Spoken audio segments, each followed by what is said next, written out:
El pacto con el diablo, la posesión documentada de Clara Germana Cele. En el corazón de la provincia de Natal, Sudáfrica, se alzaba la misión católica de St. Michael, un oasis de fe y educación en medio de las tierras áridas del interior sudafricano de principios del siglo XX. Fundada por la Orden de las Hermanas de la Sagrada Familia en 1892, esta misión se había convertido en un faro de esperanza para las comunidades zulúes locales, ofreciendo educación, asistencia médica y guía espiritual a cientos de niños y familias que buscaban un futuro mejor en una época marcada por profundas transformaciones coloniales y sociales. La misión ocupaba varios edificios de piedra blanqueada con techos de hojalata corrugada, dispuestos alrededor de una capilla central cuya cruz de hierro se elevaba hacia el cielo africano. Los dormitorios de las estudiantes se encontraban en el ala este, largas salas con filas de camas de hierro forjado separadas por cortinas blancas de algodón. El silencio después de las oraciones nocturnas era absoluto, interrumpido únicamente por los sonidos nocturnos de la sabana circundante, el canto de los grillos, el aullido ocasional de un chacal en la distancia, el susurro del viento entre los eucaliptos que rodeaban el complejo. Entre las 170 estudiantes que asistían a la misión en el año 1906, Clara Germana Cele destacaba como una de las más devotas y prometedoras. Con 16 años de edad, esta joven zulú había llegado a la misión 5 años atrás, enviada por su familia con la esperanza de que recibiera una educación cristiana que le abriera las puertas a un futuro mejor. Los registros escolares de la misión, conservados en los archivos diocesanos de Marianil, describen a Clara como una estudiante modelo, disciplinada, inteligente, profundamente religiosa y siempre dispuesta a ayudar tanto a las monjas como a sus compañeras. Hermana Cordula van der Linden, la superiora de la misión durante aquellos años, escribió en sus memorias archivadas que Clara era un ejemplo luminoso de conversión genuina y fe inquebrantable. La joven participaba con fervor en todas las actividades religiosas, recitaba el rosario con devoción cada noche antes de dormir, y había expresado en múltiples ocasiones su deseo de convertirse ella misma en religiosa una vez completara su educación. Sus calificaciones eran excepcionales en todas las materias, especialmente en estudios bíblicos y latín, idioma que había aprendido para poder seguir la liturgia católica con mayor profundidad.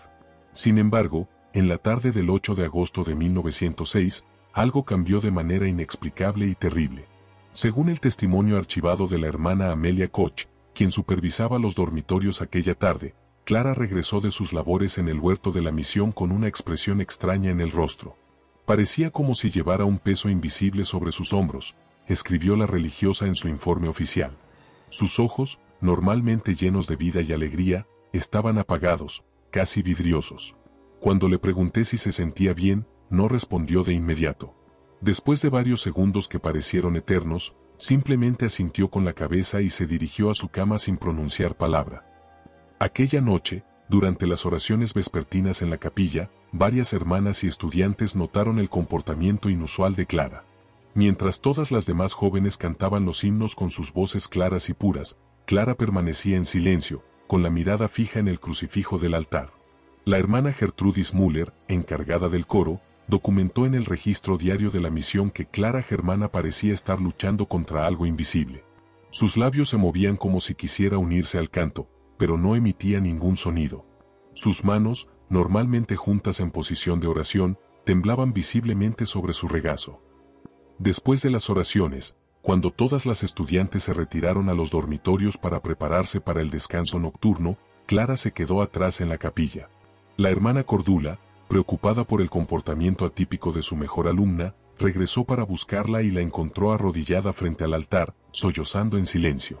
Cuando la superiora se acercó y colocó una mano consoladora sobre el hombro de la joven, Clara levantó la vista y pronunció palabras que quedarían registradas en los archivos oficiales de la diócesis y que marcarían el inicio de uno de los casos de posesión demoníaca más documentados de la historia moderna.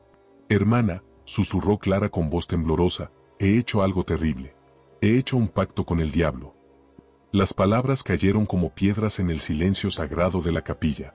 La hermana Cordula, inicialmente pensando que se trataba de algún escrúpulo religioso común en jóvenes devotas o quizás una confesión exagerada de algún pecado menor, intentó tranquilizar a Clara. Sin embargo, la intensidad en los ojos de la joven y la sinceridad desesperada en su voz hicieron que la religiosa comprendiera que algo mucho más serio estaba ocurriendo. «Cuéntame todo, hija mía», respondió la superiora con voz calmada pero seria. «Sea lo que sea, Dios es misericordioso y puede perdonar cualquier pecado si hay verdadero arrepentimiento. Clara entonces reveló, entre lágrimas y temblores, que 3 días atrás, durante un momento de debilidad espiritual cuya naturaleza exacta nunca fue completamente documentada en los registros públicos, había invocado a Satanás y había hecho un pacto explícito con él. Los detalles específicos de este supuesto pacto no fueron registrados en los documentos oficiales por razones de discreción pastoral, pero lo que quedó absolutamente claro en todos los testimonios archivados fue que Clara creía firmemente haber establecido un vínculo real con fuerzas demoníacas, y que este acto había sido voluntario y consciente por su parte. La hermana Cordula, profundamente perturbada pero manteniendo la compostura pastoral, llevó inmediatamente a Clara a su oficina privada y convocó de urgencia al padre William O'Sullivan, el capellán irlandés de la misión. El sacerdote, un hombre de 42 años con 20 años de experiencia misionera en África, llegó rápidamente y escuchó la confesión completa de Clara. Su informe oficial, fechado el 9 de agosto de 1906 y conservado en los archivos de la diócesis, registra que la joven parece genuinamente arrepentida y aterrorizada por lo que ha hecho. Sin embargo, temo que algo más allá de la comprensión humana ordinaria ha sido puesto en marcha. El padre O'Sullivan administró el sacramento de la confesión a Clara aquella misma noche y le impartió la absolución, confiando en la misericordia divina y en el sincero arrepentimiento de la joven. Después de varias horas de oración conjunta y consejo espiritual, Clara fue acompañada de regreso a su dormitorio, donde finalmente se durmió exhausta por la angustia emocional. Lo que nadie en la misión de St. Michael podía imaginar aquella noche era que la confesión de Clara no había sido el final de la crisis, sino apenas el comienzo.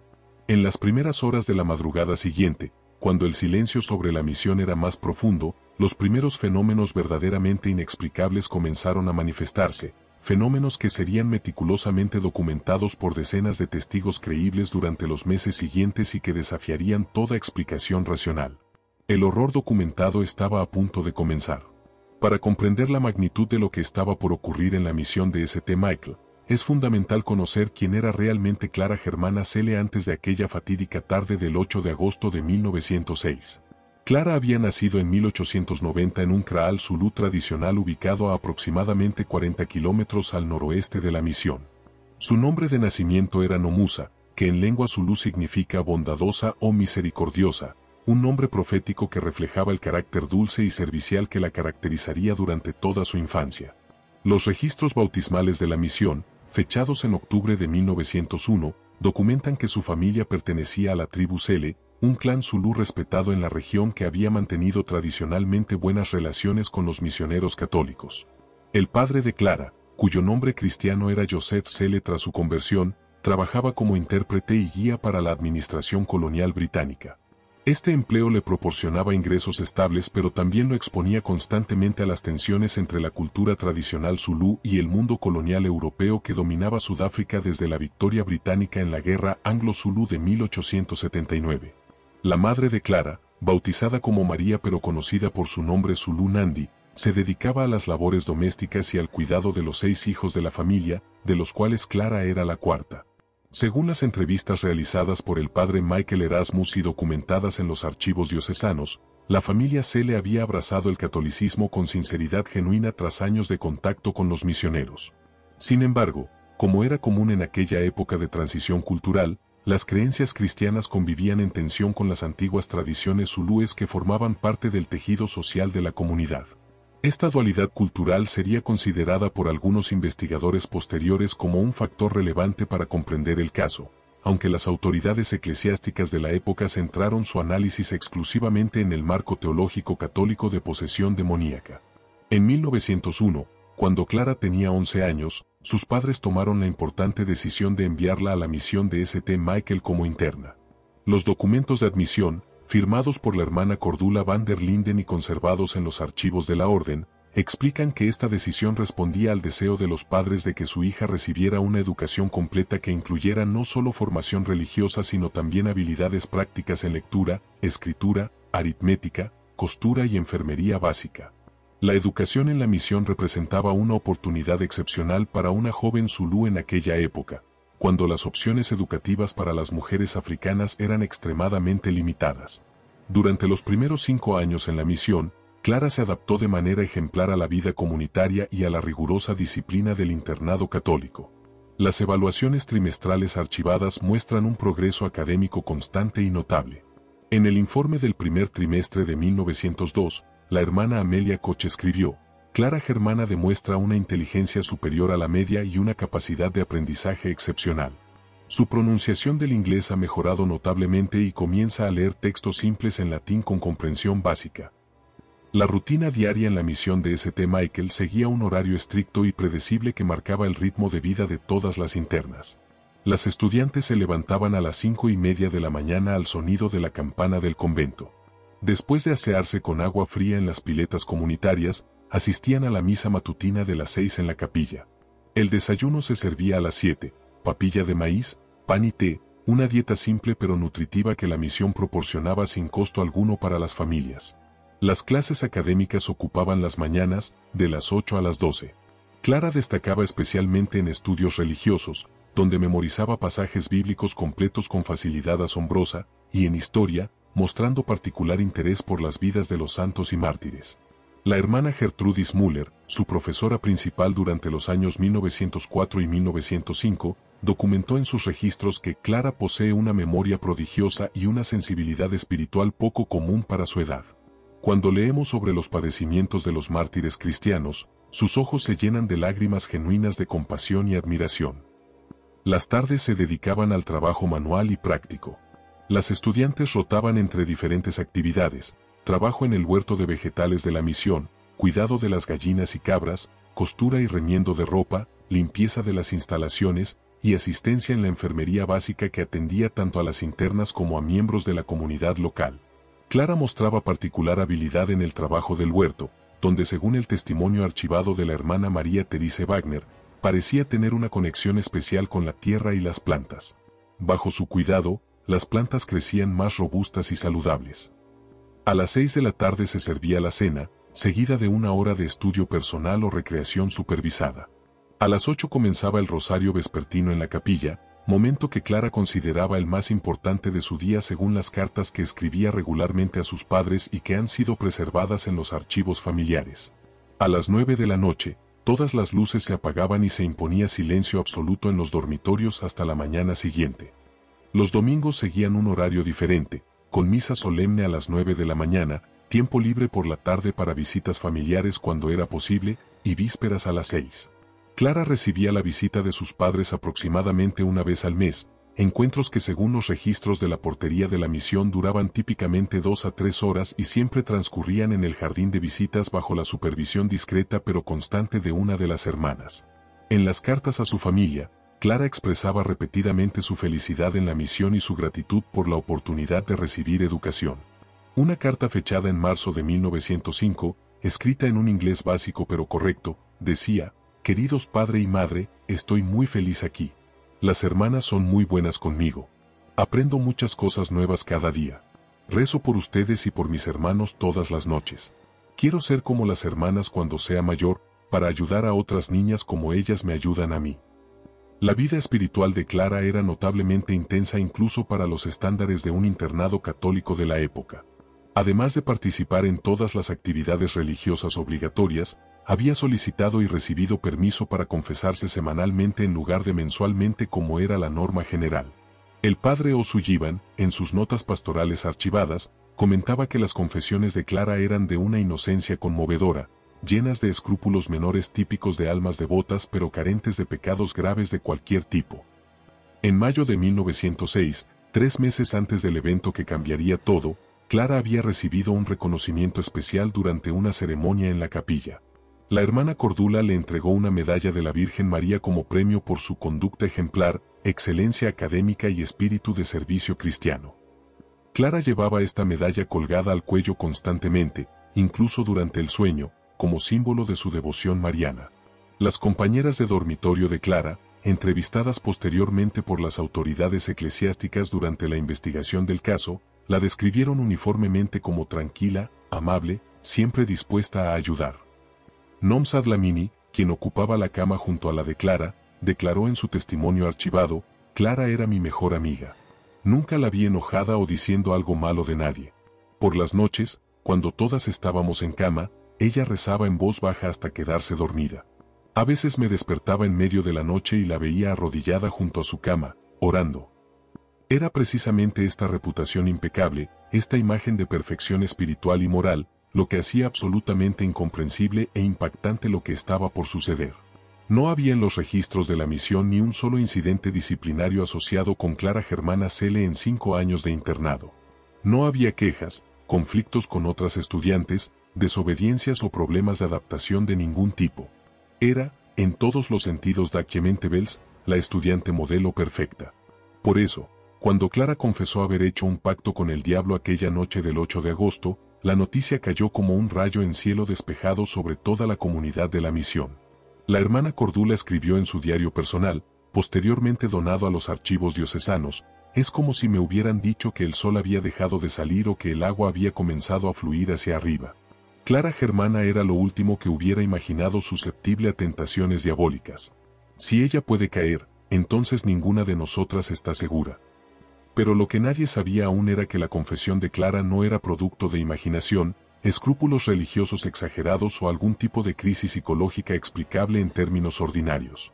En las horas y días siguientes, fenómenos absolutamente extraordinarios y aterradores comenzarían a manifestarse, fenómenos que serían presenciados y documentados por docenas de testigos creíbles, incluyendo religiosas, sacerdotes, médicos y autoridades civiles.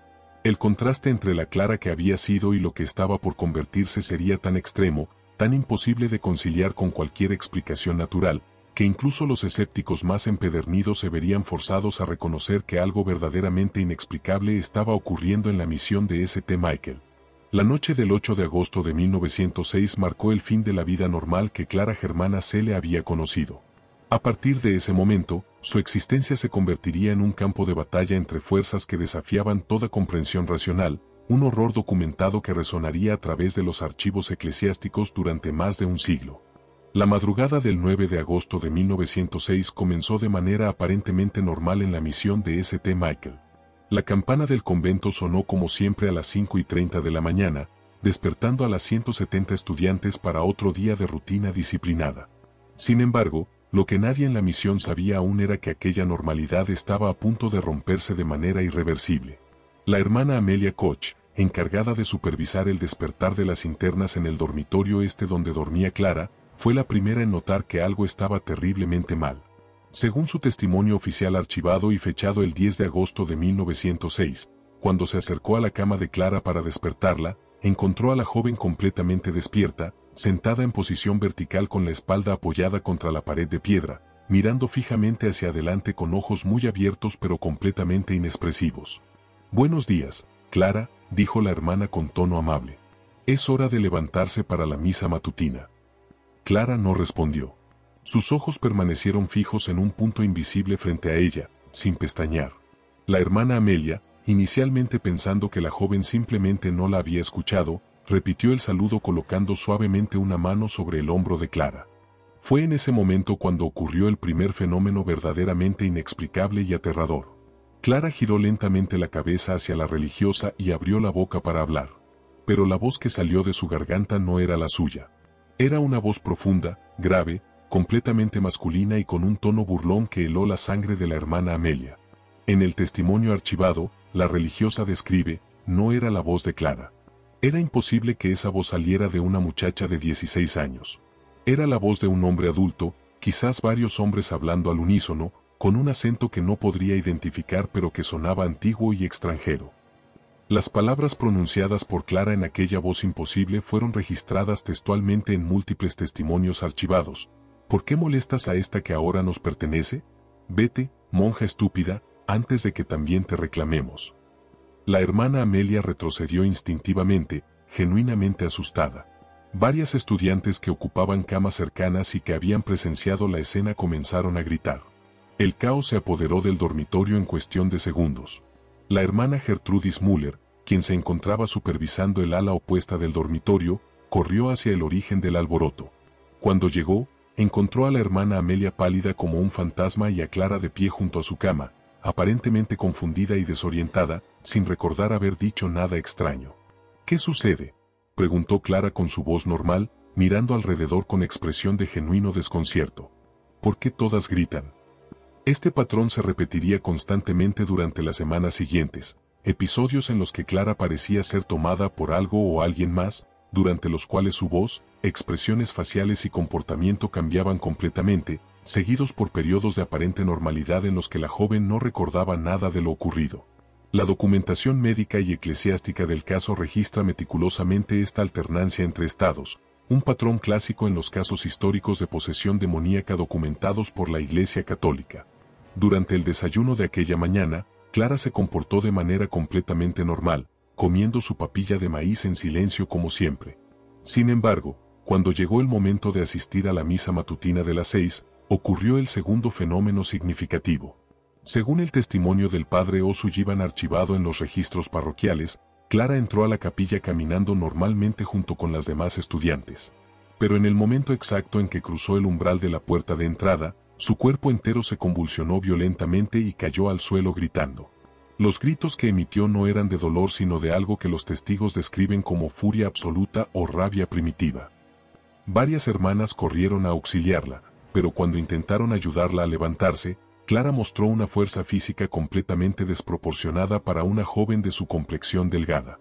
Se necesitaron 4 religiosas adultas para sujetarla mientras continuaba retorciéndose y gritando con aquella voz grave y masculina que ya había aterrorizado a la hermana Amelia horas antes. El padre O'Sullivan, manteniendo la compostura pastoral a pesar de la escena perturbadora, se acercó sosteniendo un crucifijo y comenzó a recitar oraciones de bendición. El efecto fue inmediato y dramático. Clara arqueó su espalda de manera imposible, como si una fuerza invisible la estuviera tirando hacia atrás desde el vientre, y lanzó un grito desgarrador que resonó por toda la capilla. Luego, tan súbitamente como había comenzado, la crisis cesó. Clara quedó completamente inmóvil y aparentemente inconsciente en los brazos de las hermanas. Fue llevada inmediatamente a la enfermería de la misión, donde la hermana María Therese Wagner, quien había recibido entrenamiento básico en enfermería, la examinó cuidadosamente. Su informe médico, fechado el 9 de agosto de 1906 y conservado en los archivos diocesanos, registra pulso acelerado pero regular, temperatura ligeramente elevada, pupilas dilatadas. No hay signos de trauma físico. La paciente permanece inconsciente pero respira normalmente. No hay explicación médica obvia para el colapso o los síntomas observados. Clara permaneció en estado de inconsciencia durante aproximadamente 2 horas. Cuando finalmente despertó alrededor de las 9 de la mañana, estaba completamente desorientada y no recordaba nada de lo ocurrido en la capilla. Sin embargo, lo que sí recordaba con claridad aterradora eran las visiones que había experimentado durante su estado inconsciente.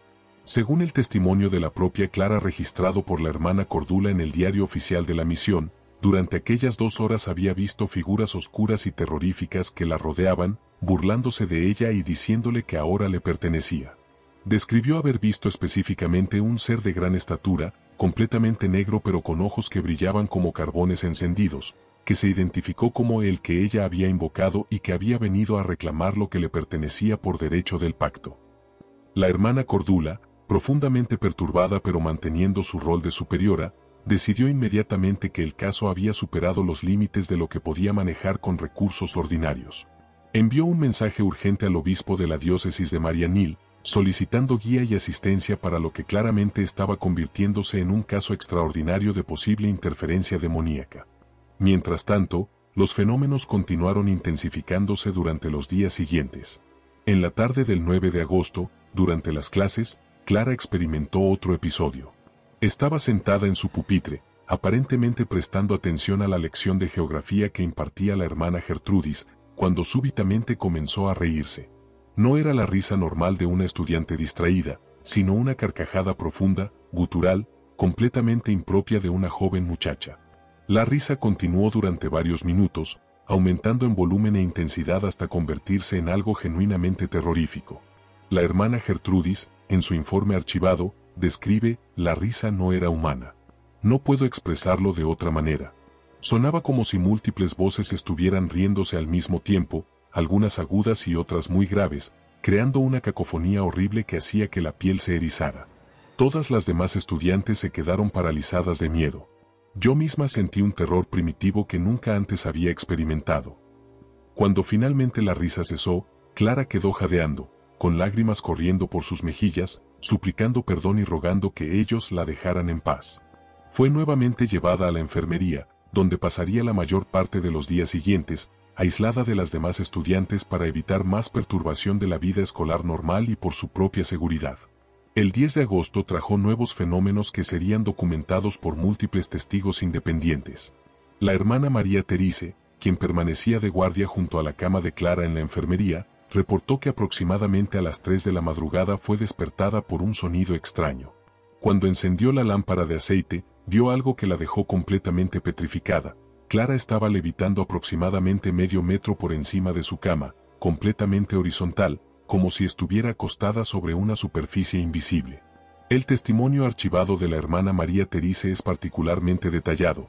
Puedo jurar sobre la Biblia que lo que vi fue real y no producto de mi imaginación o de la oscuridad engañosa. Clara flotaba en el aire, completamente quieta, con los ojos cerrados como si estuviera dormida. La luz de mi lámpara iluminaba claramente el espacio vacío entre su cuerpo y el colchón. No había cuerdas, soportes ni nada que pudiera explicar lo que estaba presenciando. Permanecí paralizada, sin atreverme a moverme, durante lo que parecieron horas pero probablemente fueron solo algunos minutos. Luego, tan gradualmente como había subido, Clara descendió lentamente hasta quedar nuevamente acostada sobre la cama. Inmediatamente corrí a despertar a la Madre Superiora. La hermana Cordula llegó rápidamente a la enfermería, acompañada del padre O'Sullivan. Encontraron a Clara durmiendo aparentemente de manera normal. Cuando la despertaron para preguntarle sobre lo ocurrido, la joven insistió en que no recordaba nada, que simplemente había estado durmiendo toda la noche. Sin embargo, cuando el padre O'Sullivan le mostró un crucifijo y le pidió que lo besara como acto de devoción, Clara reaccionó violentamente, retrocediendo hasta quedar acorralada contra la pared y cubriendo su rostro con las manos mientras gritaba que eso le quemaba solo con mirarlo. Durante los días 11, 12 y 13 de agosto, los testimonios archivados documentan una escalada continua de fenómenos perturbadores. Clara comenzó a manifestar conocimiento de cosas que no tenía manera natural de saber. En una ocasión, cuando la hermana Amelia entró a la enfermería, Clara, o más bien la entidad que hablaba a través de ella con aquella voz grave, le dijo detalles específicos sobre un pecado que la religiosa había cometido 20 años atrás en Alemania, antes de convertirse en monja. Detalles que nadie en Sudáfrica podía conocer y que la hermana Amelia confirmó posteriormente en confesión privada con el padre O'Sullivan que eran completamente exactos. Este fenómeno de conocimiento oculto o lectura de conciencias se repetiría múltiples veces con diferentes personas y quedó meticulosamente documentado en los registros de investigación del caso. Clara revelaba pecados secretos, pensamientos privados y eventos del pasado de las personas que entraban en contacto con ella, información que no tenía manera ordinaria de poseer.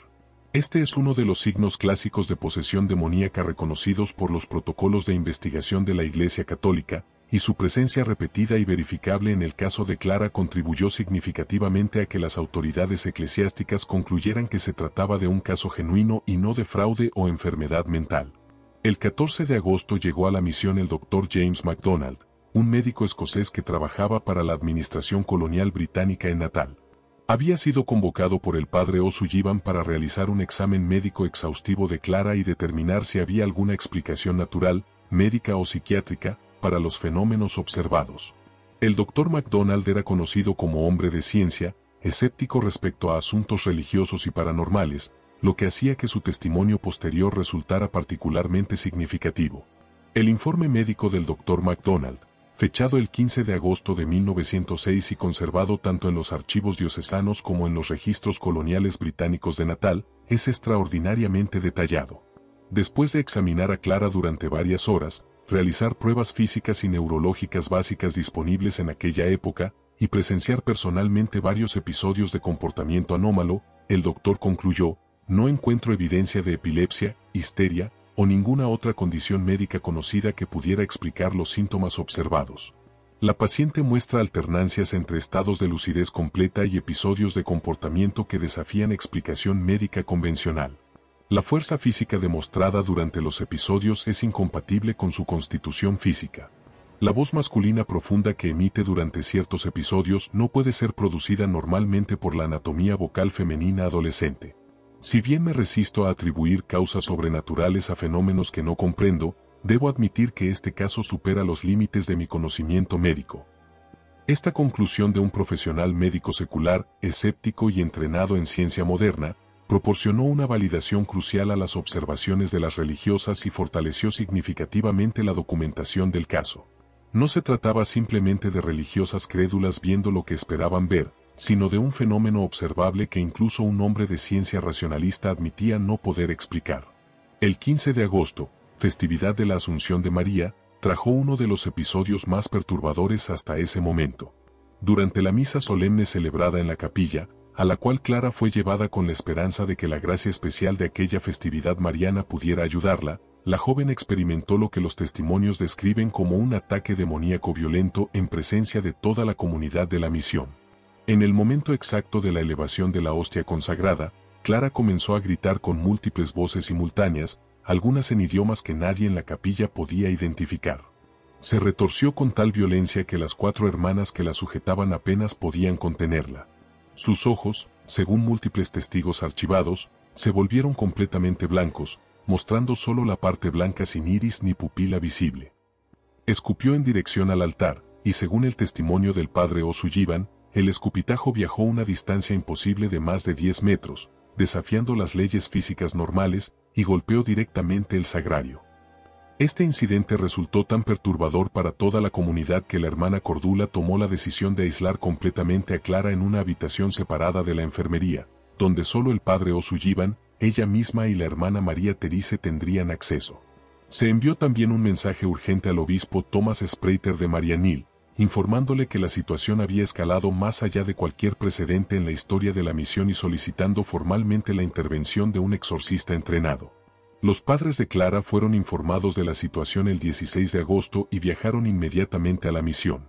El encuentro entre Clara y sus padres, presenciado y documentado por la hermana Cordula, fue desgarrador. Cuando Joseph y María Cele entraron a la habitación donde su hija estaba aislada, Clara los reconoció y lloró, suplicándoles que la perdonaran y que la llevaran a casa.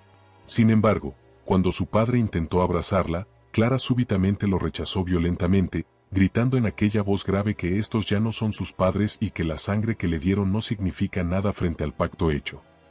Los padres de Clara quedaron devastados y completamente convencidos de que algo sobrenatural y maligno había tomado control de su hija.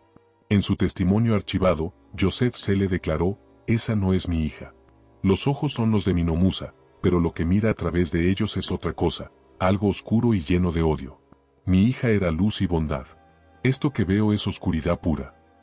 Para el 17 de agosto, apenas 9 días después de la confesión inicial de Clara, la misión de St. Michael se había convertido en escenario de un horror documentado que desafiaba toda explicación racional. Los fenómenos observados incluían cambios de voz imposibles, conocimiento de información oculta, fuerza física sobrehumana, levitación presenciada por testigos múltiples, reacciones violentas a objetos religiosos, y manifestaciones de múltiples personalidades o entidades que hablaban a través de Clara en diferentes idiomas. La comunidad de la misión vivía en estado de terror constante. Muchas estudiantes tenían pesadillas nocturnas. Varias religiosas admitieron posteriormente en sus testimonios archivados que habían considerado abandonar la misión, aterrorizadas por lo que estaban presenciando. Solo la fe inquebrantable de la hermana Cordula y el padre O'Sullivan mantenía unida a la comunidad. Y lo peor aún estaba por llegar. Los primeros fenómenos, por aterradores que fueran, resultarían ser apenas el comienzo de una manifestación demoníaca que se intensificaría hasta niveles que pondrían a prueba la fe y la cordura de todos los involucrados. El 18 de agosto de 1906 marcó un punto de inflexión en el caso de Clara Germana Cele cuando el obispo Thomas Sprater de Marianhill llegó personalmente a la misión de St. Michael para evaluar la situación. El obispo, un misionero benedictino suizo de 58 años con 30 años de experiencia en África, era conocido por su pragmatismo y su aproximación cautelosa a los reportes de fenómenos sobrenaturales.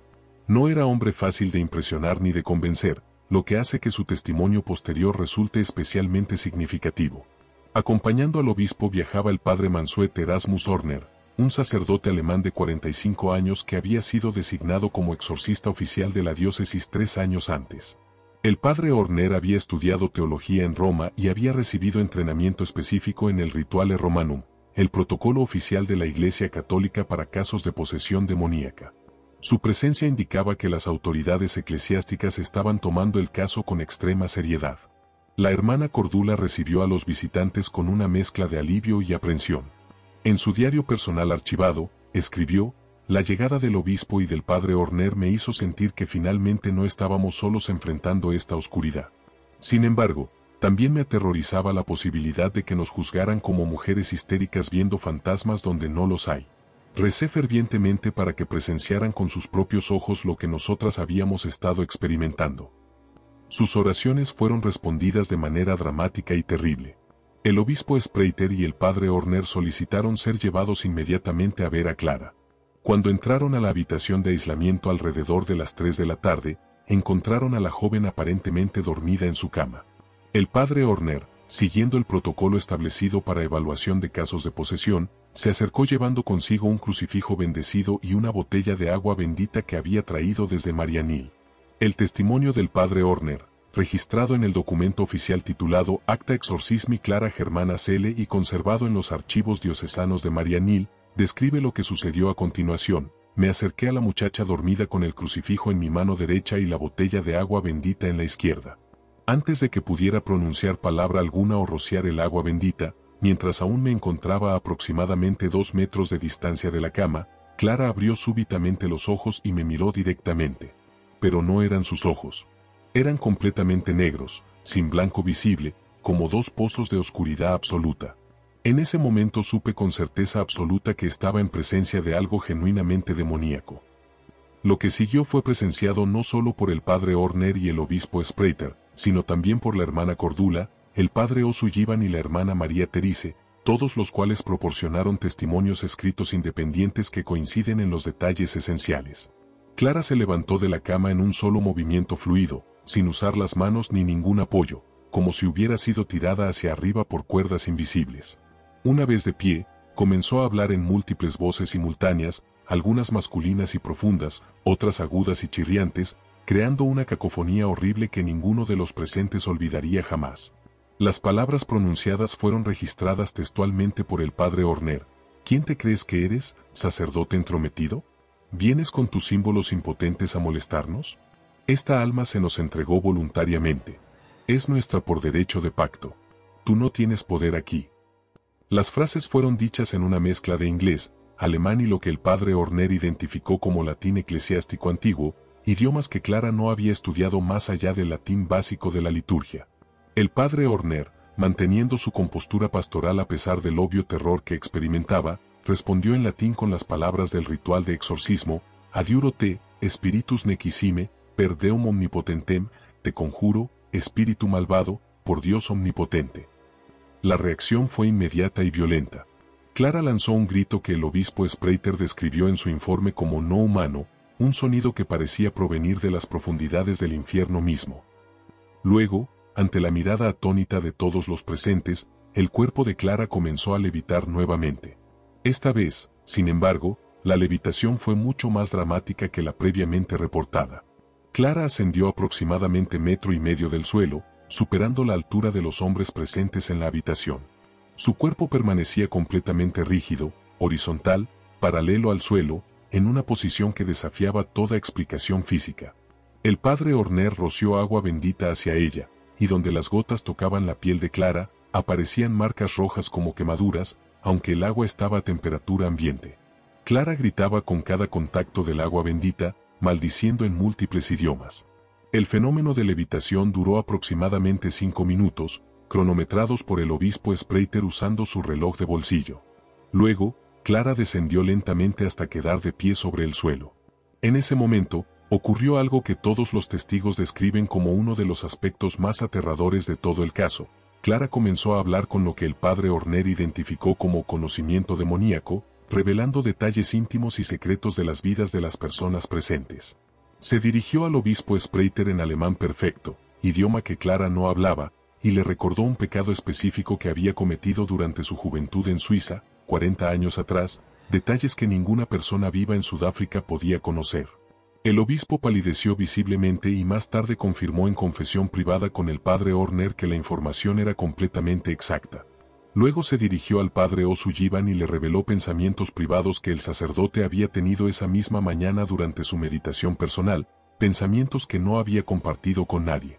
Este don de lenguas invertido y este conocimiento oculto continuaron durante más de una hora, con las entidades que hablaban a través de Clara demostrando conocimiento imposible de hechos pasados, presentes e incluso prediciendo eventos futuros específicos que, según documentación posterior, efectivamente ocurrieron tal como fueron profetizados.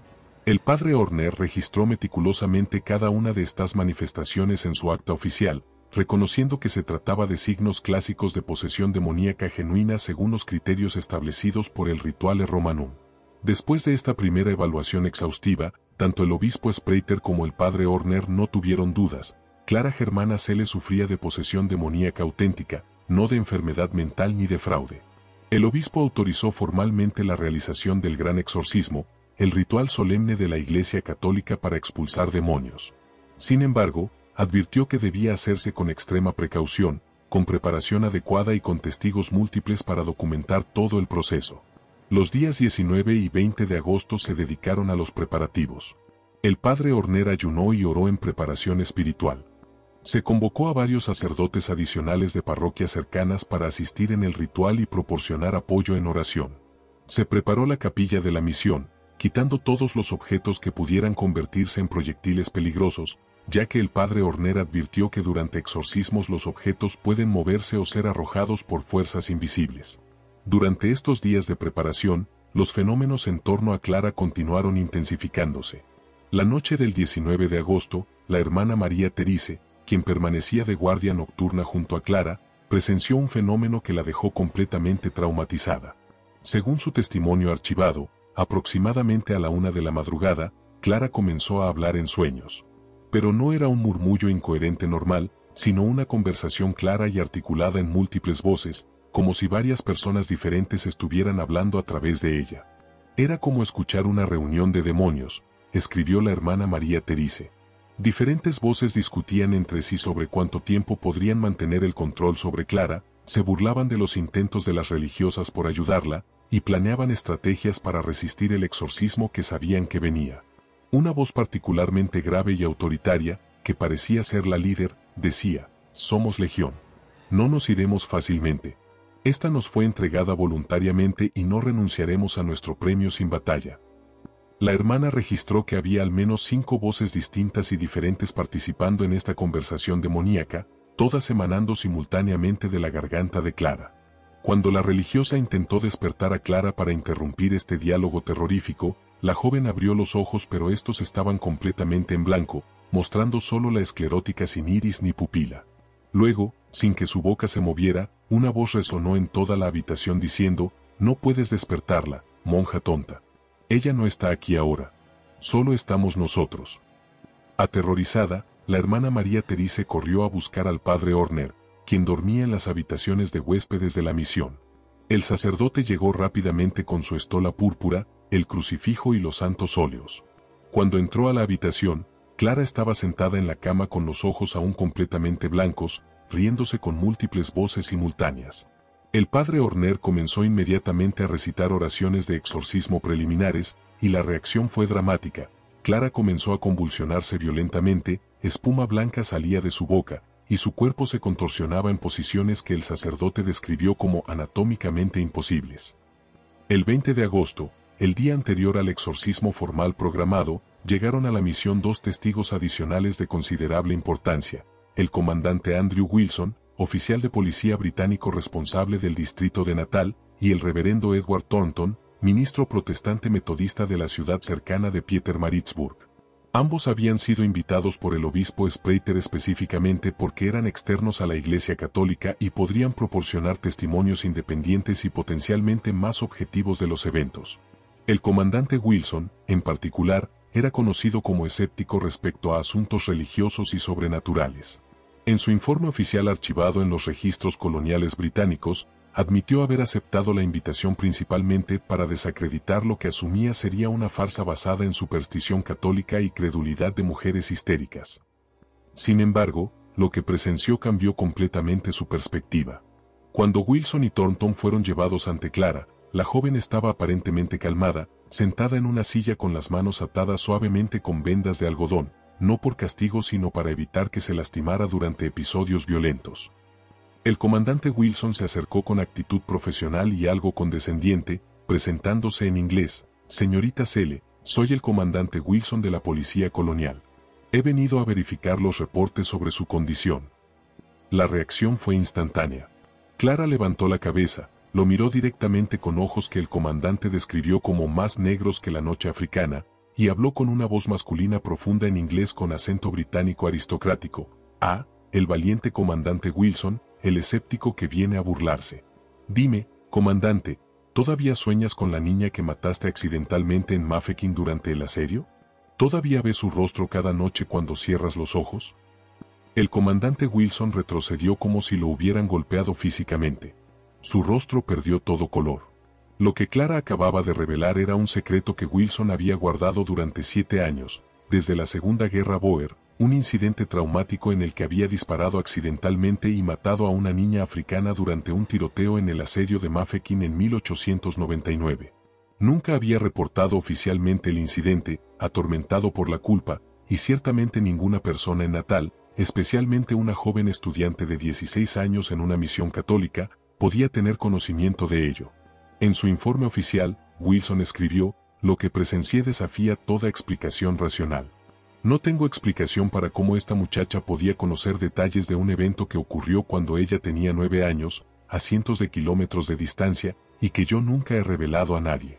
Tampoco puedo explicar la voz masculina adulta que emitía, voz que mis años de experiencia en interrogatorios me permiten afirmar con certeza que no puede ser producida por el aparato vocal de una adolescente femenina. Debo concluir, con considerable incomodidad personal, que estoy presenciando algo que supera los límites de mi comprensión del mundo natural». El reverendo Thornton, aunque protestante y por tanto escéptico respecto a la doctrina católica del exorcismo, quedó igualmente impresionado. En su carta archivada al obispo metodista de Sudáfrica, escribió: «Si bien no puedo respaldar las prácticas rituales de nuestros hermanos católicos, debo admitir que hay algo genuinamente maligno presente en esta situación. La joven Clara no está actuando ni sufre de simple histeria. Hay una presencia oscura y real que puede ser sentida en su proximidad, una maldad tangible que hace que cada instinto espiritual en mi cuerpo grite en alarma». Esa noche del 20 de agosto, víspera del exorcismo programado, ocurrió el episodio más violento y aterrador hasta ese momento.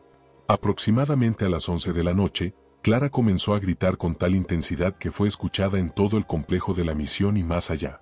Testigos de la comunidad zulú vecina, entrevistados posteriormente, reportaron haber escuchado gritos que no sonaban humanos provenientes de la misión. Cuando el padre Horner y varios otros sacerdotes corrieron a la habitación de Clara, encontraron una escena de horror absoluto. Clara estaba levitando nuevamente, pero esta vez su cuerpo giraba lentamente en el aire mientras gritaba en múltiples voces. Las ventanas de la habitación se abrían y cerraban violentamente a pesar de estar cerradas con pestillo. Objetos pequeños, una Biblia, un rosario, una lámpara de aceite, volaban por la habitación como si fueran arrojados por manos invisibles. La temperatura de la habitación, según múltiples testigos, había descendido dramáticamente hasta el punto de que podía verse el aliento de las personas, algo extraordinario dado el clima cálido de Natal en agosto. El padre Horner intentó acercarse a Clara con el crucifijo, pero una fuerza invisible parecía repelerlo físicamente. Describió la sensación como intentar caminar contra un vendaval, aunque no había viento visible. Otros sacerdotes que intentaron ayudar experimentaron lo mismo. Finalmente, después de media hora de oración intensa, particularmente invocando el nombre de María, la actividad cesó súbitamente. Clara cayó desde aproximadamente 2 metros de altura directamente sobre la cama, que milagrosamente amortiguó su caída sin causarle daño aparente. La joven quedó inconsciente durante varias horas. Cuando finalmente despertó poco antes del amanecer, estaba completamente exhausta y confundida, sin memoria alguna de lo ocurrido. Su cuerpo mostraba nuevas marcas, arañazos largos en brazos y piernas que parecían hechos por garras, aunque nadie la había tocado y no había nada en la habitación que pudiera causar tales heridas. Estas marcas fueron fotografiadas por el comandante Wilson como evidencia forense y las fotografías fueron incluidas en el expediente oficial del caso. El 21 de agosto de 1906 amaneció con cielo nublado y ambiente pesado. Era el día programado para el primer gran exorcismo formal de Clara Germana Selle. El padre Horner había decidido realizar el ritual en la capilla de la misión, en terreno consagrado, con la esperanza de que la santidad del lugar proporcionara protección adicional y fortaleza espiritual para el enfrentamiento que se avecinaba. A las 9 de la mañana, Clara fue llevada a la capilla. Iba acompañada por 6 personas que la sujetaban firmemente, 4 hermanas religiosas y 2 sacerdotes jóvenes. Incluso con 6 adultos conteniéndola, Clara demostraba una fuerza sobrehumana, retorciéndose y resistiéndose con vigor imposible para su complexión delgada. Cuando cruzó el umbral de la capilla, lanzó un grito desgarrador y su cuerpo entero se arqueó hacia atrás de manera imposible, doblándose casi por la mitad desde la cintura. La capilla se había llenado con aproximadamente 50 testigos, religiosas de la misión, sacerdotes de parroquias vecinas, el obispo Sprater, el comandante Wilson, el reverendo Thornton, y algunos miembros respetables de la comunidad local que habían sido autorizados a presenciar el evento histórico. Todos los testimonios archivados coinciden en que la atmósfera era de tensión extrema mezclada con miedo palpable. Clara fue sentada en una silla sólida de madera en el centro del presbiterio, frente al altar. El padre Horner, vestido con sobrepelliz blanco y estola púrpura, los colores litúrgicos del exorcismo, se colocó frente a ella sosteniendo el Rituale Romanum, el libro oficial que contiene las oraciones de exorcismo.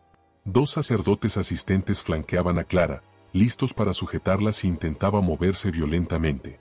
El exorcismo comenzó a las 9:30 de la mañana. El padre Horner inició con las oraciones preliminares en latín: Exorcizo te, immundicime spiritus, amnis incursio adversari, omne phantasma, amnis legio, in nomine Domini nostri Jesu Christi. Te exorcizo, espíritu inmundísimo, toda incursión del adversario, todo fantasma, toda legión, en nombre de nuestro Señor Jesucristo. La reacción fue inmediata y aterradora.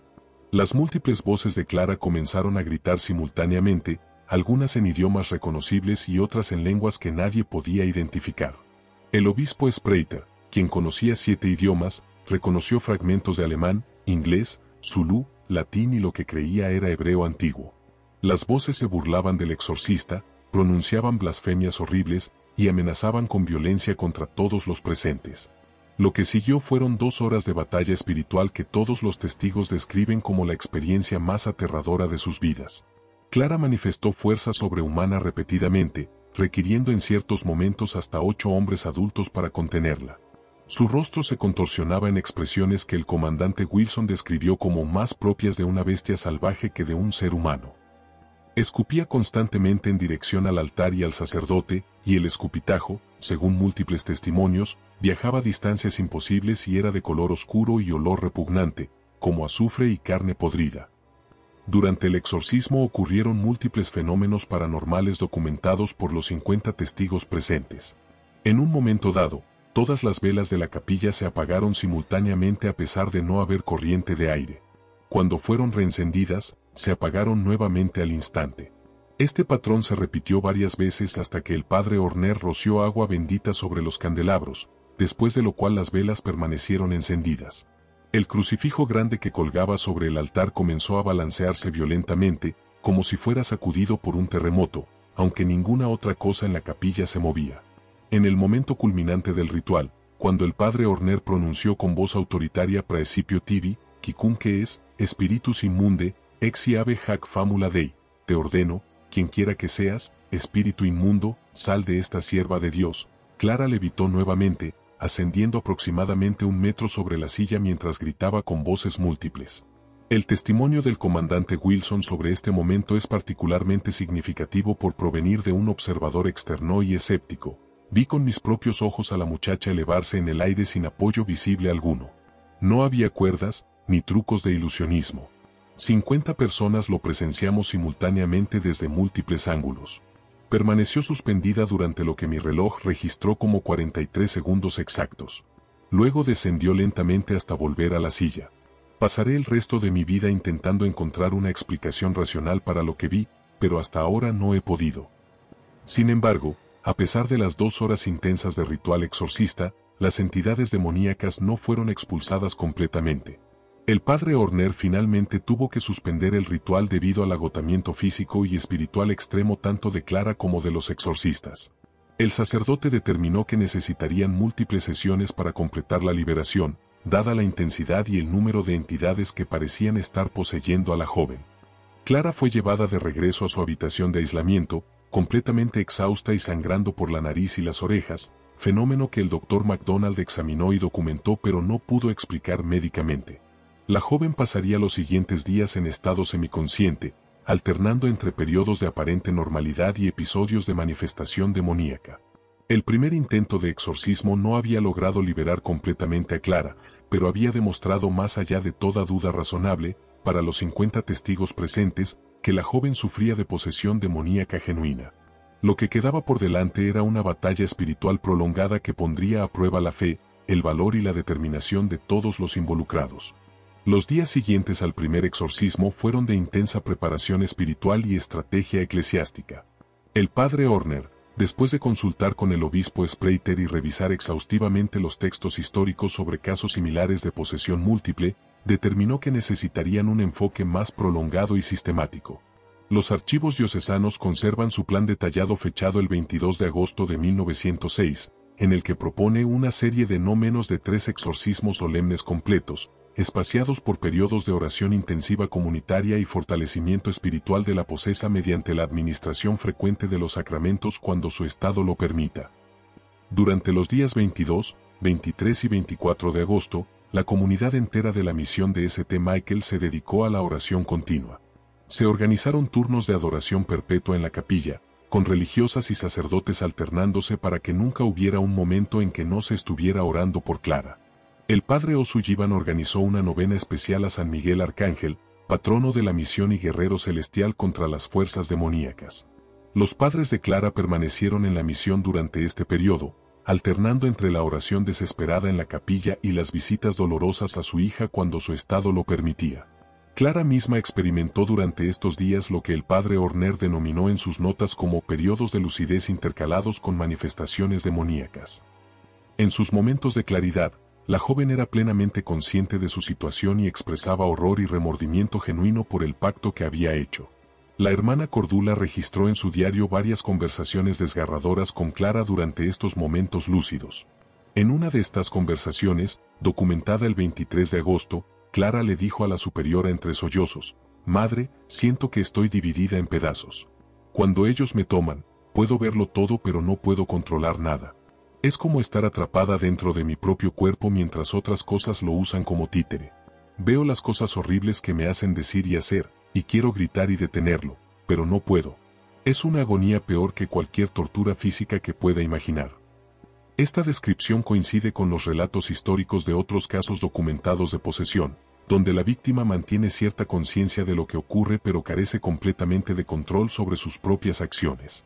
El sufrimiento psicológico y espiritual de Clara era evidente para todos los que interactuaban con ella durante sus periodos de lucidez, y este sufrimiento se convirtió en una motivación adicional poderosa para que la comunidad perseverara en los esfuerzos de liberación a pesar del agotamiento y el miedo.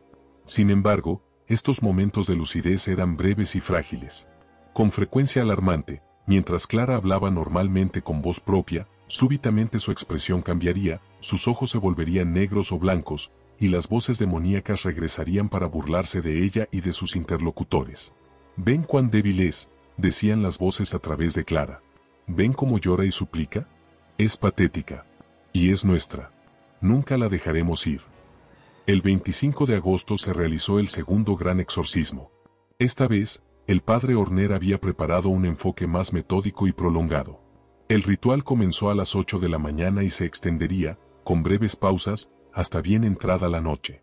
Nuevamente, la capilla se llenó con testigos, aunque el número fue reducido a aproximadamente 30 personas, solo aquellos con fortaleza espiritual probada y necesidad legítima de presenciar el evento. El segundo exorcismo fue, si cabe, aún más intenso y dramático que el primero. El padre Horner había traído consigo reliquias sagradas adicionales de Marianil, un fragmento de la Vera Cruz, la Cruz de Cristo, reliquias de varios santos mártires, y agua bendita que había sido especialmente consagrada por el obispo durante una misa solemne. La presencia de estos objetos sagrados provocó reacciones violentas inmediatas en las entidades que poseían a Clara. El testimonio del padre Horner, registrado en el Acta Exorcismi, describe que cuando mostró el relicario conteniendo el fragmento de la Vera Cruz, Clara gritó como si la estuvieran quemando viva, y marcas rojas aparecieron en sus muñecas y tobillos, en los lugares correspondientes a las heridas de crucifixión de nuestro Señor, aunque nadie la había tocado. Estas estigmas invertidas, como las llamó el padre Horner, sangraron profusamente durante varios minutos antes de desaparecer sin dejar cicatriz, fenómeno presenciado y documentado por los médicos presentes, incluyendo el Dr. MacDonald. A diferencia del primer exorcismo que había durado aproximadamente 2 horas, este segundo ritual se extendió durante más de 8 horas con solo breves interrupciones. El padre Horner, asistido por otros 4 sacerdotes que se alternaban para mantener las oraciones continuas, llevó a Clara a través del ritual completo del Rituale Romanum, invocando sistemáticamente cada nombre de Dios, cada título de Cristo, cada intercesión de María y los santos. Durante este prolongado ritual, las entidades demoníacas fueron gradualmente forzadas a identificarse. Este es un aspecto crucial del ritual de exorcismo católico, obligar a los demonios a revelar sus nombres, ya que según la teología católica, conocer el nombre de un demonio proporciona poder sobre él. El padre Horner registró que a lo largo de las horas, diferentes voces hablando a través de Clara revelaron múltiples nombres, algunos reconocibles de la demonología tradicional y otros desconocidos. Una voz particularmente autoritaria y grave se identificó como uno de los caídos de las primeras órdenes, sin proporcionar nombre específico pero afirmando ser de rango elevado en la jerarquía infernal. Esta entidad, según el registro del exorcista, demostró inteligencia superior, conocimiento teológico profundo y resistencia extraordinaria a las oraciones de exorcismo, requiriendo invocaciones especialmente poderosas para obligarla siquiera a responder a las preguntas del ritual. Sin embargo, hubo un momento crucial durante el segundo exorcismo cuando parecía que se lograría un avance significativo. Aproximadamente a las 4 de la tarde, después de 8 horas de ritual continuo, el padre Horner invocó específicamente a la Santísima Virgen María con las palabras del Salve Regina cantado solemnemente por todos los presentes. El efecto fue dramático. Las voces demoníacas lanzaron aullidos de lo que solo puede describirse como dolor genuino, y Clara, brevemente, recuperó el control suficiente para gritar con su propia voz: «María, ayúdame. Madre de Dios, líbrame de estas cadenas». En ese momento, según múltiples testigos, una fragancia intensa de rosas llenó la capilla, a pesar de no haber flores presentes. Este fenómeno, conocido como olor de santidad, es reportado históricamente en conexión con la presencia de María o los santos. La hermana Cordula escribió: «El perfume era tan intenso y hermoso que casi podía saborearse. Era completamente diferente a cualquier rosa terrenal, una fragancia paradisíaca que contrastaba absolutamente con los olores pútridos de azufre y descomposición que habían plagado la habitación de Clara durante semanas». El cuerpo de Clara se relajó visiblemente, su rostro recuperó una expresión pacífica que no se había visto en semanas, y por aproximadamente 20 minutos pareció estar completamente libre. El padre Horner, viendo esta apertura, administró rápidamente la Sagrada Comunión a Clara, quien la recibió con devoción y lágrimas de gratitud. Durante estos 20 minutos, Clara pudo hablar normalmente con sus padres, quienes la abrazaron llorando de alivio.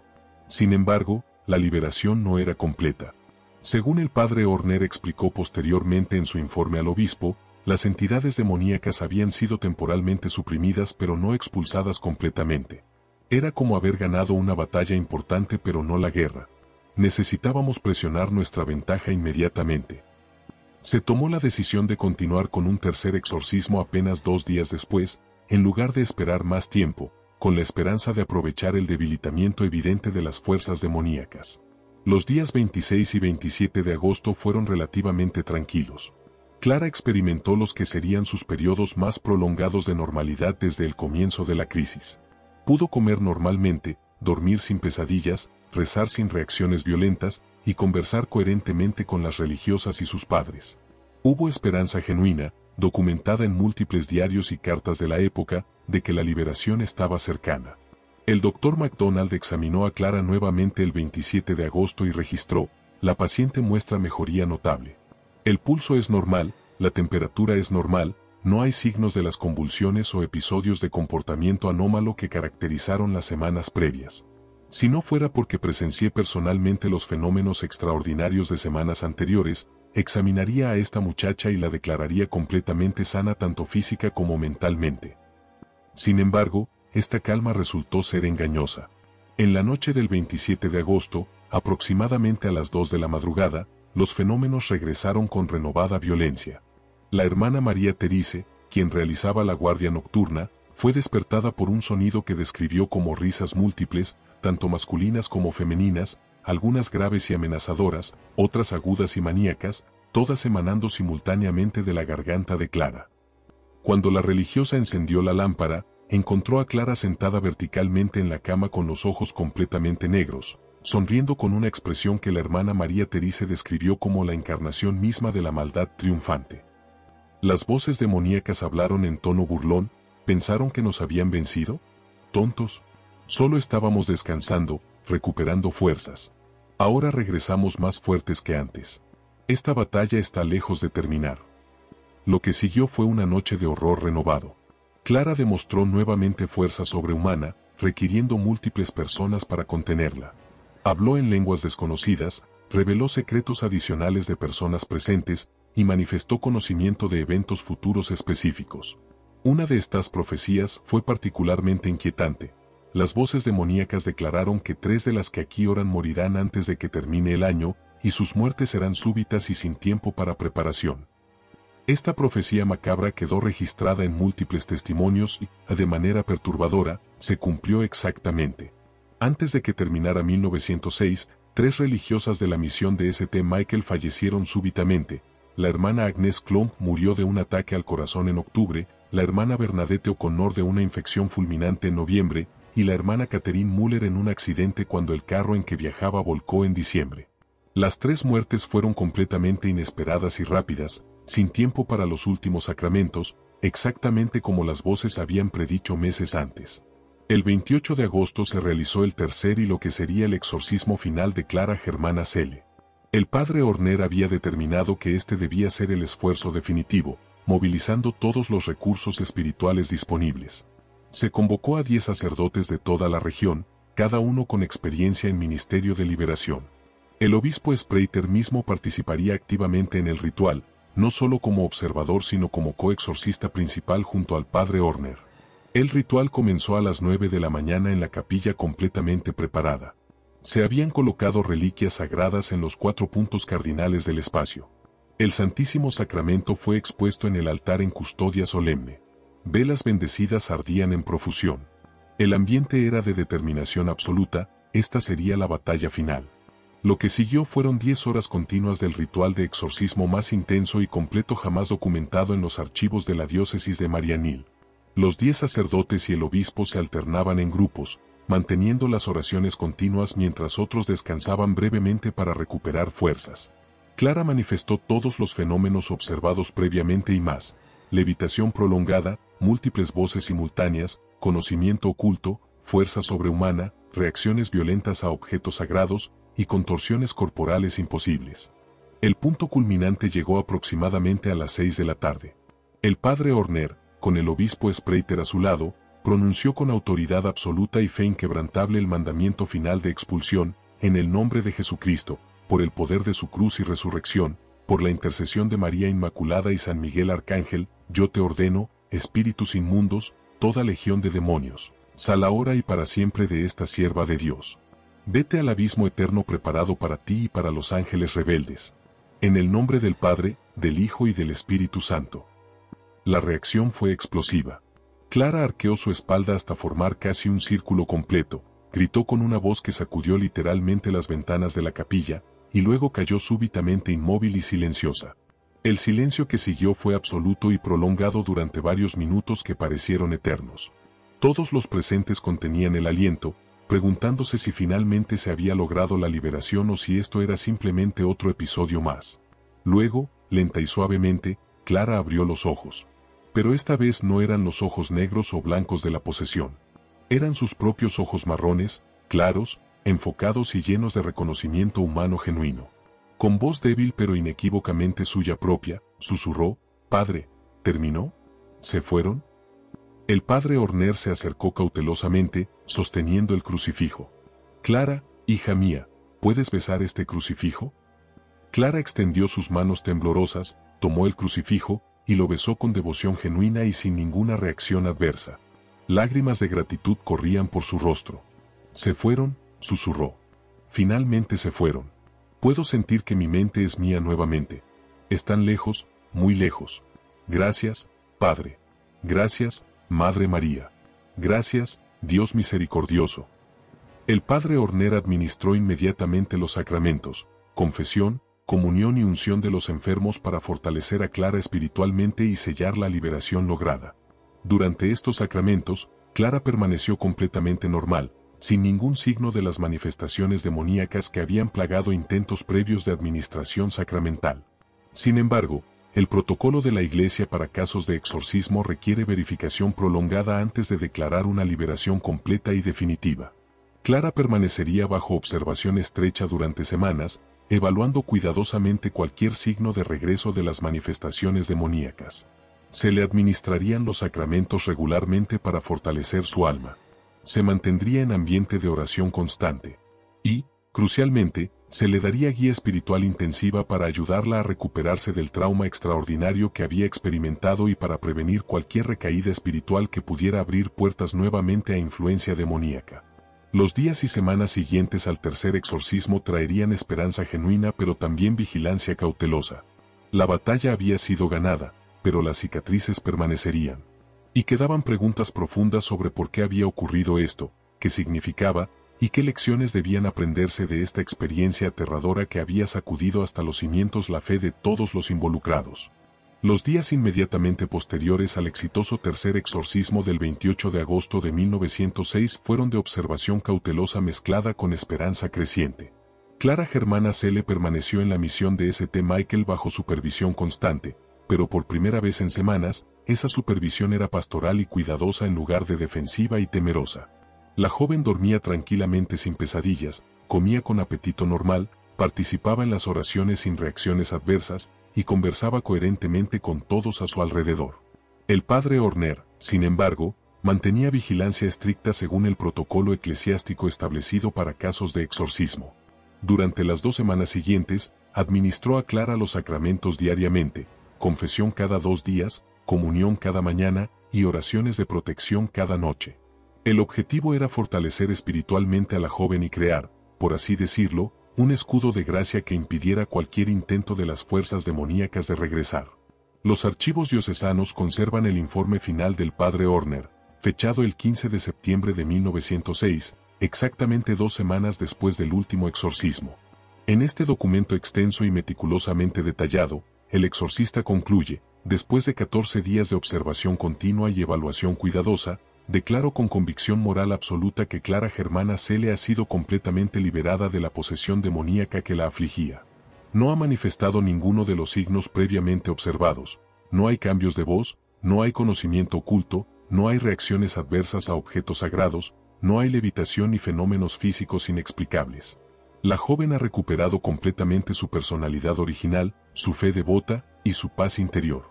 Doy gracias a Dios Todopoderoso, a la Santísima Virgen María y a San Miguel Arcángel por esta victoria sobre las fuerzas de la oscuridad. El obispo Spreiter ratificó oficialmente esta conclusión y autorizó que Clara regresara con su familia el 20 de septiembre. Sin embargo, tanto el obispo como el padre Horner proporcionaron extensas instrucciones tanto a Clara como a sus padres sobre precauciones espirituales que debían mantenerse de por vida. Clara debía asistir a misa diariamente si era posible, confesarse semanalmente, rezar el rosario completo cada día, llevar siempre consigo objetos bendecidos, especialmente un crucifijo y una medalla de San Miguel, evitar absolutamente cualquier práctica que pudiera tener connotaciones ocultas o supersticiosas, y mantener vida de oración intensa y constante. La razón para estas precauciones extremas quedó claramente explicada en las instrucciones escritas del padre Horner, conservadas en los archivos familiares de los Cele. Una persona que ha sido poseída una vez permanece vulnerable de manera especial a futuros ataques demoníacos. Las puertas que fueron abiertas a través del pacto inicial, aunque han sido cerradas mediante el exorcismo y los sacramentos, dejan cicatrices espirituales que pueden ser explotadas si no se mantiene vigilancia constante.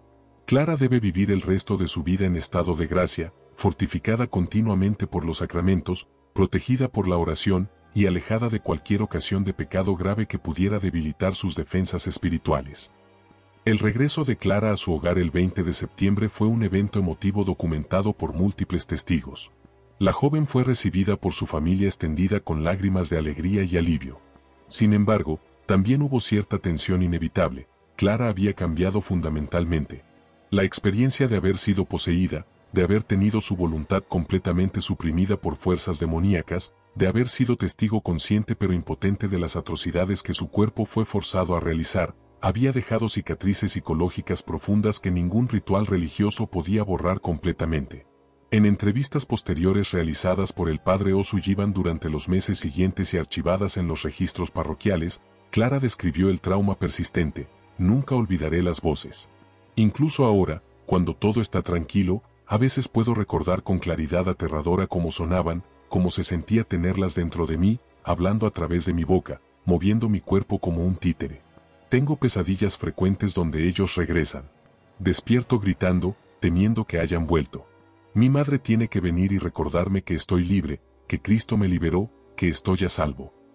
El padre O'Sullivan, reconociendo que Clara sufría lo que hoy llamaríamos trastorno de estrés postraumático, proporcionó consejería pastoral continua y recomendó que Clara mantuviera contacto regular con la comunidad de la misión, donde podía recibir el apoyo de las personas que habían sido testigos de su ordeal y su liberación. Esta comunidad de testigos y sobrevivientes proporcionó un sistema de apoyo crucial para la recuperación de Clara. A pesar del trauma, Clara demostró resiliencia notable.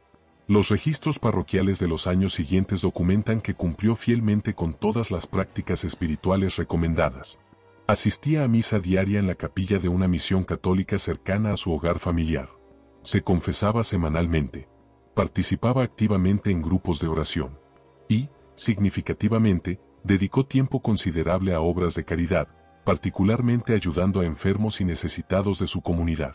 En 1910, 4 años después de la posesión, Clara expresó el deseo de regresar a la misión de St. Michael no como estudiante sino como candidata a postulante, el primer paso hacia convertirse en religiosa de la Orden de las Hermanas de la Sagrada Familia. La hermana Cordula, quien seguía siendo superiora de la misión, acogió esta decisión con alegría mezclada con cautela prudente. En su correspondencia con el obispo Spreiter archivada en los registros diocesanos, escribió: Clara ha demostrado durante 4 años que su liberación fue completa y que su vocación religiosa es genuina. Sin embargo, dada la extraordinaria naturaleza de su caso, solicito su guía sobre si sería prudente aceptarla en la vida religiosa. El obispo Spreiter respondió con una carta fechada en marzo de 1910, también conservada en los archivos, en la que autorizaba que Clara fuera aceptada como postulante pero con condiciones especiales. Debía mantener dirección espiritual intensiva con un confesor experimentado. Debía informar inmediatamente cualquier señal por mínima que fuera de perturbación espiritual inusual, y su progreso en la vida religiosa sería supervisado más estrechamente de lo habitual. Clara regresó a la misión de St. Michael en abril de 1910 y comenzó su postulantado. Los registros de la orden documentan que se adaptó bien a la vida comunitaria, participó fervientemente en todas las actividades espirituales y mostró particular aptitud para el trabajo en la enfermería de la misión, donde su compasión natural y su comprensión profunda del sufrimiento humano la convirtieron en una cuidadora excepcional de los enfermos.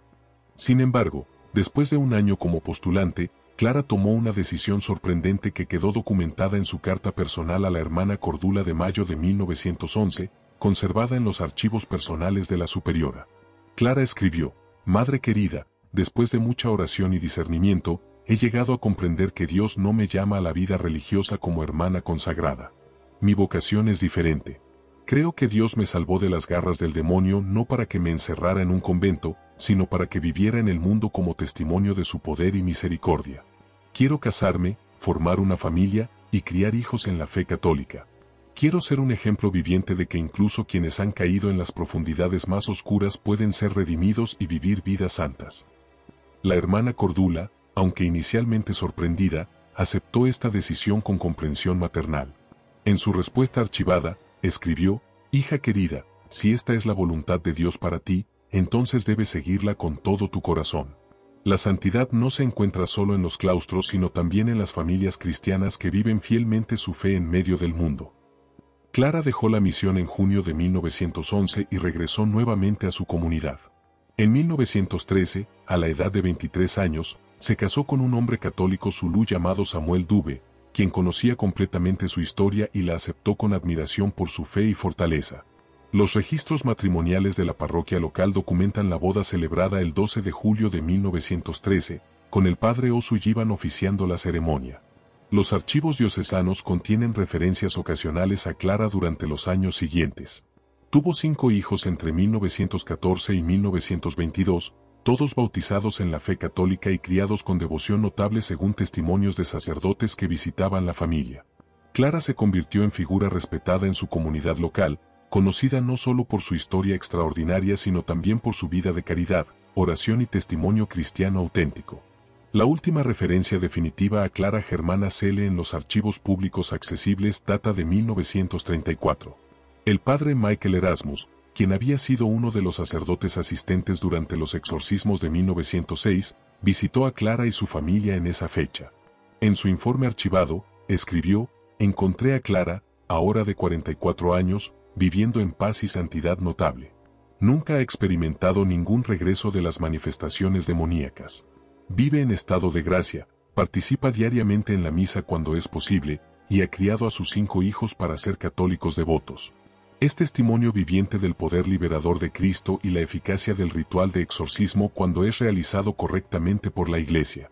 Su historia debería dar esperanza a todos quienes luchan contra opresión demoníaca. La liberación es posible, y una vida santa puede seguir incluso después de las tinieblas más profundas». No hay registros públicos definitivos sobre la fecha exacta de la muerte de Clara. Los archivos parroquiales de la región sufrieron daños durante las perturbaciones políticas de mediados del siglo XX en Sudáfrica, y muchos registros de ese periodo se perdieron o fueron destruidos. Lo que sí se sabe con certeza, basado en testimonios orales de descendientes de la familia Cele entrevistados por investigadores en las décadas recientes, es que Clara vivió hasta edad avanzada, murió en paz rodeada de su familia, y fue enterrada con todos los ritos católicos en el cementerio de su parroquia local. El caso de Clara Germana Cele permanece hasta hoy como uno de los casos de posesión demoníaca más exhaustivamente documentados en los archivos de la Iglesia Católica.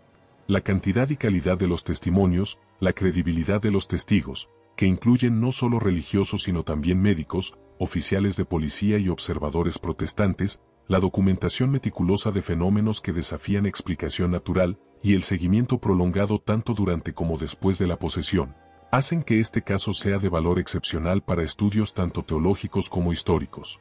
Los archivos completos del caso, conocidos formalmente como Acta Exorcismi Clara Germana Cele, permanecen conservados en los archivos diocesanos de Mariannhill, Sudáfrica.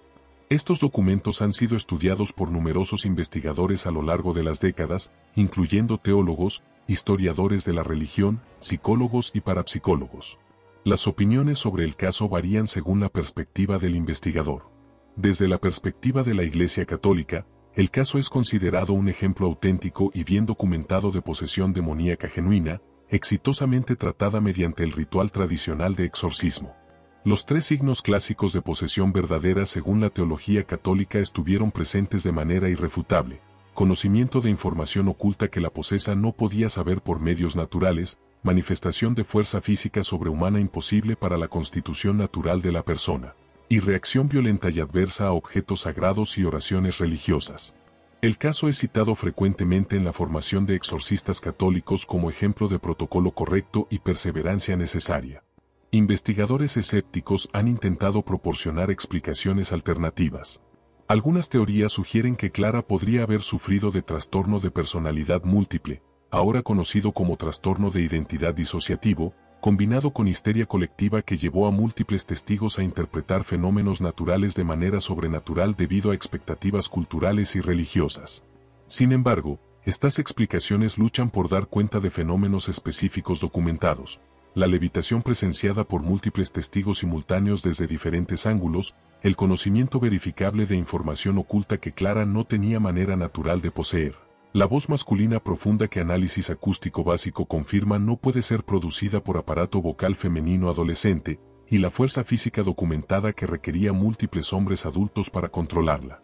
Otros investigadores han propuesto explicaciones en el espectro entre lo natural y lo sobrenatural, fenómenos parapsicológicos aún no completamente comprendidos por la ciencia, manifestaciones de poderes psíquicos latentes activados por estrés extremo, o interferencia de entidades no necesariamente demoníacas en el sentido teológico pero sino humanas y potencialmente malévolas.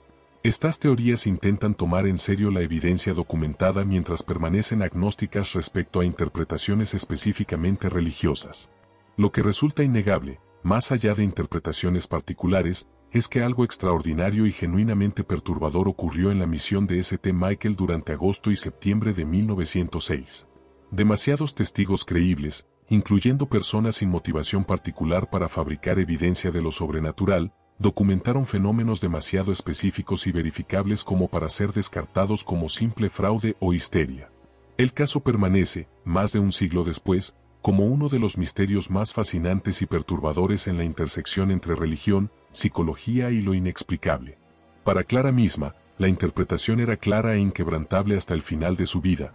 Había sido poseída por demonios reales como consecuencia de su pacto voluntario con Satanás, y había sido liberada por el poder de Jesucristo ejercido a través del ministerio de la Iglesia Católica. Esta experiencia definió el resto de su existencia, no como prisión psicológica sino como testimonio liberador del poder redentor de Dios. En las últimas conversaciones documentadas con Clara en 1934, el padre Erasmus le preguntó si, mirando hacia atrás después de casi 30 años, comprendía por qué Dios había permitido que atravesara tal ordeal terrible. La respuesta de Clara, registrada en las notas del sacerdote, proporciona un cierre apropiado a esta historia extraordinaria. Padre, he reflexionado sobre esa pregunta miles de veces a lo largo de los años. Creo que Dios permitió que cayera tan profundamente en la oscuridad para que pudiera ser rescatada de manera tan dramática y así convertirme en testimonio viviente de su misericordia y poder. Mi historia no es sobre mi caída, es sobre su rescate. No es sobre cuán fuerte es el demonio, es sobre cuán infinitamente más fuerte es Cristo. He vivido toda mi vida adulta tratando de ser digna de esa liberación, no por méritos propios que nunca podré ganar, sino por gratitud pura hacia aquel que me sacó del abismo. Si mi historia ayuda aunque sea a una persona a comprender que ninguna oscuridad es demasiado profunda para que Dios no pueda alcanzarla, entonces cada momento de aquella agonía habrá valido la pena. El legado del caso de Clara Germana Cele continúa resonando en el siglo XXI. La misión de St. Michael todavía existe, aunque considerablemente expandida desde sus días en 1906. Los edificios originales donde ocurrieron los eventos han sido preservados parcialmente como sitios históricos. Ocasionalmente, investigadores de fenómenos paranormales, estudiosos de religión y católicos devotos visitan el lugar, buscando conexión con uno de los casos de posesión más documentados de la historia moderna. Los descendientes de Clara Germana Cele todavía viven en Sudáfrica, llevando consigo el legado complejo de su extraordinaria antepasada. Algunos han compartido historias familiares en entrevistas ocasionales, describiendo a Clara como mujer de fe profunda, madre dedicada, y presencia de paz que nunca hablaba de su ordeal excepto cuando era absolutamente necesario para propósitos espirituales. El caso permanece estudiado en seminarios católicos donde se entrena a exorcistas, citado en literatura teológica sobre posesión demoníaca, y debatido en círculos académicos que estudian experiencias religiosas extraordinarias. Permanece como recordatorio perturbador de que, según la perspectiva religiosa tradicional, el mal no es meramente concepto abstracto o metáfora psicológica, sino realidad personal y activa que puede manifestarse de maneras aterradoras y concretas.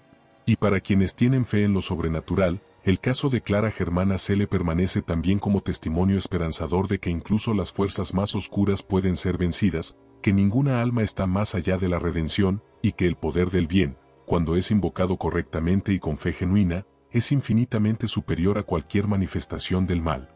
Más de 100 años después de aquellos días aterradores de agosto de 1906, las preguntas fundamentales permanecen. ¿Fue Clara Germana Cele realmente poseída por demonios, o su caso puede ser explicado completamente por ciencia psicológica y médica? ¿Fueron los fenómenos observados manifestaciones genuinas de fuerzas sobrenaturales malignas, o productos de sugestión colectiva, histeria de masas y expectativas culturales? Las respuestas dependen fundamentalmente de la cosmovisión de quien hace las preguntas.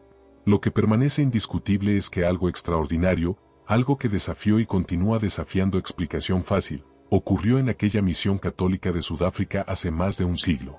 Y la historia de Clara Germana Cele, la joven que descendió a las profundidades del horror demoníaco documentado y ascendió nuevamente a la luz de la liberación, permanece como uno de los relatos más fascinantes, aterradores y, para algunos, esperanzadores en los archivos del misterio humano.